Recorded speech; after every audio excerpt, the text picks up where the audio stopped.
Panginoong Jesucristo.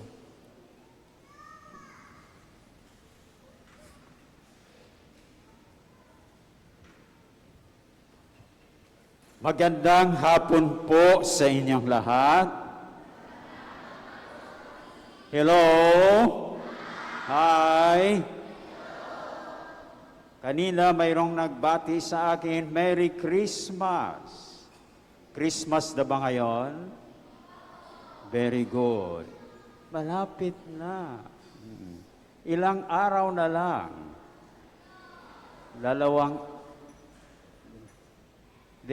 Para matapos ang panahon ng Adbyento, 2 na lang. Pag natapos, yan ay Christmas. So natatapos na rin siguro ang ating paghahanda ng ating mga regalo sa ating mahal sa buhay at sa ating mga kaibigan. Tama po ba yun? Natatapos na ba kayo sa paghahanda ng inyong regalo? Baka sabihin niyo, wala na kaming regalo, wala kaming pera. No? Pero sa palagay ko naman ay naghahanda kayo ng regalo, naghanda na kayo ng regalo, pero sinama ba ninyo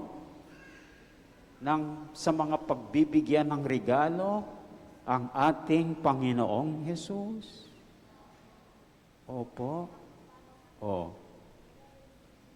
Dapat siya ang ating regalohan. Tama po ba? Dahil siya ang may birthday. Yung mga walang birthday, binibigyan natin ng regalo. Pero yung may birthday, baka hindi natin nabibigyan. O hindi natin naisip bigyan. Tama po ba?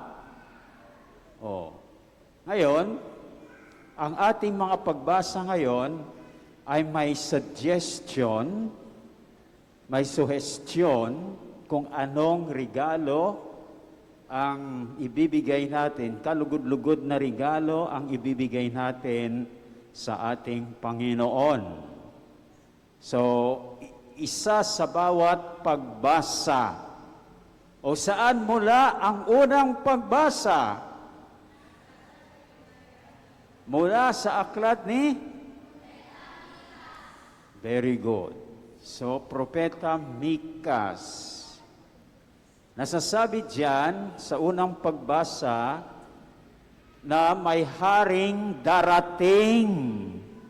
At yung haring darating na ito ay ang Mesiyas.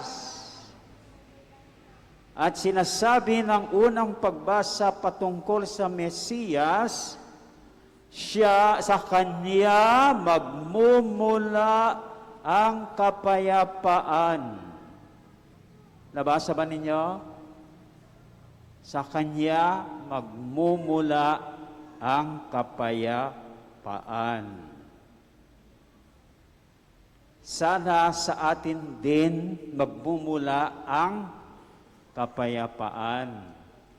Dahil kapag nagmumula sa atin ang kapayapaan, yan ay isang regalo na maibibigay natin sa ating Panginoong Jesus.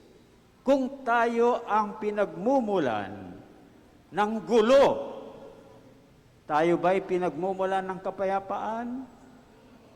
Hindi ko narinig. Kung tayo ang pinagmumulan ng away, tayo ba'y pinagmumulan ng kapayapaan? Alam pala ninyo di kayo magiging sanhi ng away, no? Di ba mga bata? Amen ba mga bata? Kung tayo ay pinagmumulan ng paninira, tayo ba ay pinagmumulan ng kapayapaan? Tayo ang pinagmumulan ng marites, tayo ba'y pinagmumula ng kapayapaan? Sana hindi natin ginagawa yung mga yon dahil sabi nyo hindi. At kung ginagawa ninyo yan, hindi nyo ginagawa yon, kayo ay pinagmumulan ng kapayapaan. At yan ang isang regalo, kalugod-lugod na regalo para sa Panginoon sa kanyang birthday, kaarawan. May ibibigay ba ninyo? Naku, walang sumagot. So yan ang una.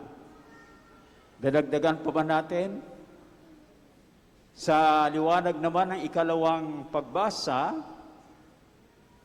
sinasabi diyan na hindi nais ng Diyos ang mga hain at handog na mga hayop sa lumang tipan. Alam ba ninyo yon? Yung mga tao noon, ay, di ba, naalaala ninyo? Si Abraham, sinong inialay niya? Kanyang anak. Sino yung anak niya? So yan ang halimbawa, no? Nag-aalay din sila ng kordero. So yung mga ito, hindi nais ng Panginoon. Kaya, inihanda niya ang katawan ni Kristo upang maging hain. Hindi po ba? Nasabi sa ikalawang pagbasa. So, yun ay sakripisyo o hain na kalugod-lugod sa Panginoon. So, saan inihain ng Panginoon ang kanyang katawan? Sa krus. Para sa, ayon ay kalugod-lugod sa Diyos para sa ating kaligtasan. Yung mga hain ba at handog sa lumang tipan ay nagdala ng kaligtasan? Hindi. Kaya kailangan ang hain ng ating Panginoon. At patuloy po ba nating ginugunita ang hain na ito ng Panginoon? Opo, dahil kasi yan ang pinagmumulan ng kaligtasan. O, saan yan ang hain? Saan? Saan ang hain ng Panginoon? Dito sa banal na Eucharistia, sa banal na Misa. O, yan ang hain na kalugod-lugod sa Diyos na ating ginagawa, patuloy na ginagawa. So, yun ang kalooban ng Diyos para kay Kristo. Anong sinagot ni Kristo?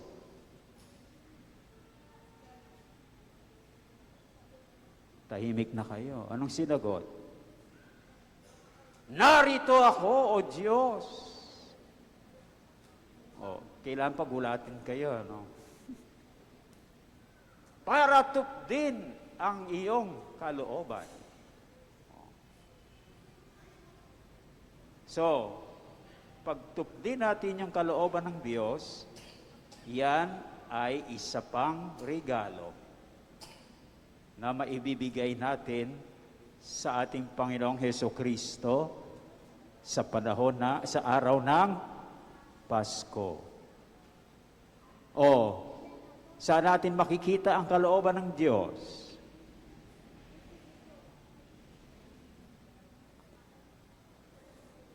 Sa ikalawang pagbasa.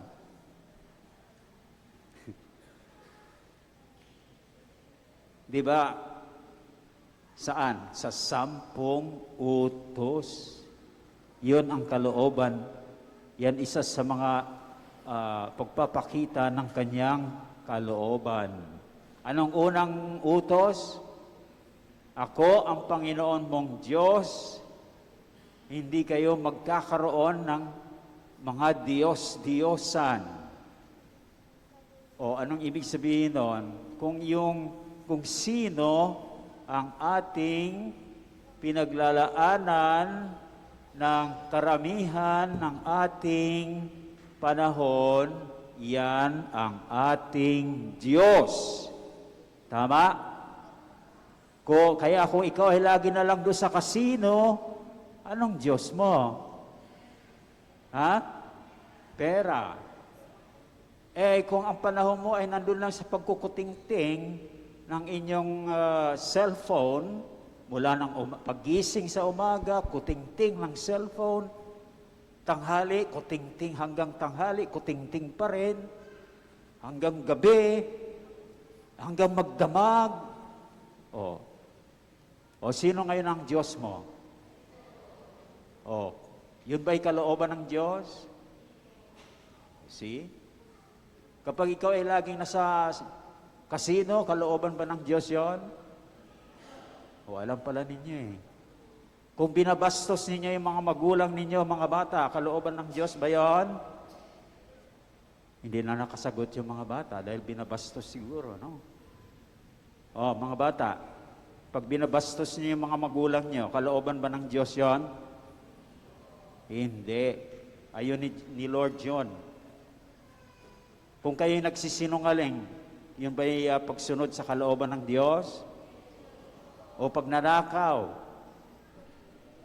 Alam na pala ninyo. So, gawin ninyo ang kalooban ng Diyos at yan ang isang regalo na maibibigay natin sa Panginoon. Sa Ebanghelyo naman, sino ang makapagsasabi kung ano sa liwanag ng Ebanghelyo ang isang kalugod-lugod na regalo sa Panginoon? Ano? Wala kayong sagot? Ha? Pagdadalang tao, yan ba'y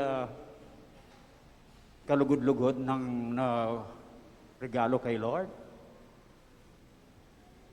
Ano bang nangyari sa Ebanghelyo?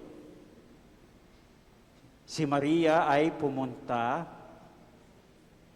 sa bahay ni Elizabeth. At alam ni Elizabeth na si Maria sa lahat ng mga babae, siya ang pinili ng Diyos na magiging ina ni Jesus. Ano ang naging reaksyon ni Elizabeth? Nainggit ba siya? O nagalak siya? Pati nga yung sanggol sa kanyang sinapupunan naggagalaw sa galak. Ganon din, nung makita ni Elizabeth si Maria, anong nangyari? Napuspos siya ng Espiritu Santo. Kapag ikaw ay napuspos ng Espiritu Santo, may inggit ka ba? Wala, hindi. Puspos ka ng Espiritu Santo. Kaya nung napuspos siya ng Espiritu Santo, buong galak, see, na sinabi niya, pinagpala ka sa mga babaeng lahat at pinagpala naman ang iyong anak na So, ibig sabihin, pinuri niya si Maria. Kapag may nakita tayong magandang pangyayari sa buhay ng ibang tao, ano ba ang ating nararamdaman? Tayo ba'y naiinggit? O tayo'y nagagalak? Very good, no? Nagagalak. Tama yan. Kasi anong makukuha natin sa inggit? Wala. At kapag tayo nainggit dun sa magandang nangyayari sa buhay ng ibang tao, ay yung magandang nangyayari sa buhay ng ibang tao, galing naman sa Diyos yun Di ba? Yung galak, kaya kay Maria, no? At lahat tayo ay binigyan ng Diyos ng kanyang mga talento. na mga magandang katangian. Ang iba, dinidevelop nila yung kanilang talento at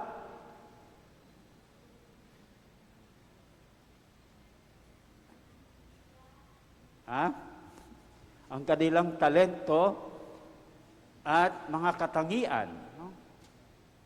So, yumayabong sila. At kapag nakita ng ibang tao, sila'y naiinggit. Ay bakit hindi nila hanapin ang magandang katangian na mayroon sila? Mayroon naman tayong lahat, hindi po ba? Mayroon po tayong talento. Imbis na mainggit ka, pagyabungin mo yung mga talento. May makukuha ka pa. Kung pinupuri mo ang mga may magandang nangyari sa buhay nila, may makukuha ka rin, no? Baka mamaya maambunan ka pa no? Hindi po ba? So, yan, ang pangatlo. Magagalak tayo at hindi mainggit sa mga magandang nangyayari sa buhay ng ibang tao. At yan din ay isang kalugod-lugod na regalo natin sa Panginoon. So ano uli, para maalaala ninyo, ano yung una nating maibibigay na regalo? Dapat tayo ay pinagmumulan ng kapayapaan. Ikalawa, lagi nating sinusunod ang kalooban ng Diyos. At pangatlo, dapat lagi tayong nagagalak at hindi naiinggit sa mabuting nangyari sa iba. Maibibigay ba natin ang mga ito? Amen ba? Very good. Naku, maging masaya ang birthday ng ating Panginoon pagdating ng araw ng Pasko. Amen!